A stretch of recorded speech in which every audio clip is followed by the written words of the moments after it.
Pathanamthitta Adoor K P. റോഡിൽ KSRTC bus മരത്തിലേക്ക് ഇടിച്ചു കയറി 13 പേർക്ക് പരിക്കേറ്റു. ചേന്നമ്പള്ളി വായനശാലയ്ക്ക് സമീപമാണ് അപകടമുണ്ടായത്. പരിക്കേറ്റവരെ അടൂർ താലൂക്ക് ആശുപത്രിയിൽ പ്രവേശിപ്പിച്ചു.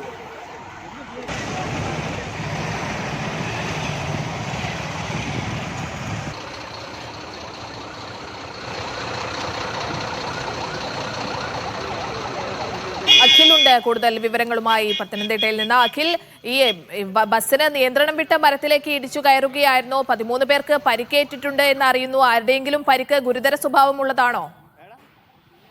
സ്നേഹ, ഇതിൽ 5 പേർക്ക് 25ഓളം പേർക്ക് നിലവിൽ പരിക്ക് പറ്റിയതായിട്ടാണ് നിലവിൽ അറിയാൻ കഴിയുന്നത്. ഇവർ അടൂർ താലൂക്ക് ആശുപത്രിയിലും ഒപ്പം തന്നെ സമീപത്തുള്ള സ്വകാര്യ ആശുപത്രിയിലുമായി ചികിത്സയിലുണ്ട് എന്നാണ് ഇപ്പോൾ നിലവിൽ അറിയാൻ കഴിയുന്നത്. അതിൽ 5 പേർക്ക് ഒരു സാരമായ പരിക്കുണ്ട്. പക്ഷേ ആരുടെയും പരിക്കുകൾ അതീവ ഗുരുതര സ്വഭാവമുള്ളതല്ല എന്നാണ് മനസ്സിലാക്കാൻ സാധിക്കുന്നത്. കൂടുതൽ പേർക്കും ഈ നെഞ്ചിലും മുഖത്തുമൊക്കെ ആയിട്ടാണ് പരിക്കുകൾ സംഭവിച്ചിരിക്കുന്നത്.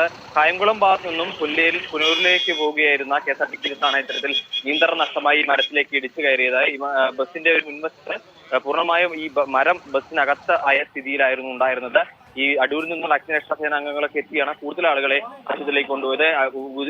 സാരമായി പരിക്കേറ്റ ഡ്രൈവർ അടക്കമുള്ള 5 പേരെ നാട്ടുകാർ തന്നെ ഉടൻ തന്നെ സമീപത്തുള്ള ആശുപത്രിയിലേക്ക് കൊണ്ടുപോയിരുന്നു. എന്തായാലും 25ഓളം പേർക്ക് നിലവിൽ പരിക്ക് പറ്റിയിട്ടുണ്ട് എന്നാണ് മനസ്സിലാക്കാൻ സാധിക്കുന്നത്. അതിൽ 5 പേർക്കാണ് സാരമായിട്ടുള്ള പരിക്കുള്ളതായി പറയപ്പെടുന്നത്.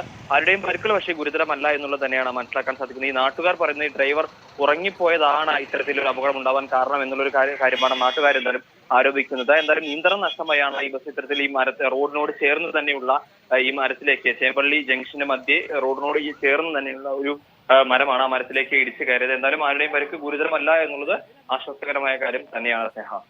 തീർച്ചയായും ഈ ബസിന്റെ ഈ ദൃശ്യങ്ങളൊക്കെ കാണുമ്പോൾ ഒരുപക്ഷെ പേടിപ്പെടുത്തുന്ന ഒരു ദൃശ്യമാണ്. 25 പേർക്ക് പരിക്കേറ്റിട്ടുണ്ടെങ്കിലും ആരുടെയും പരിക്ക് ഗുരുതരമല്ല എന്നത് ആശ്വാസകരമായ വാർത്ത തന്നെയാണ്. കെ. അഖിൽ നൽകുകയായിരുന്നു വിവരങ്ങൾ പത്തനംതിട്ടയിൽ നിന്ന്.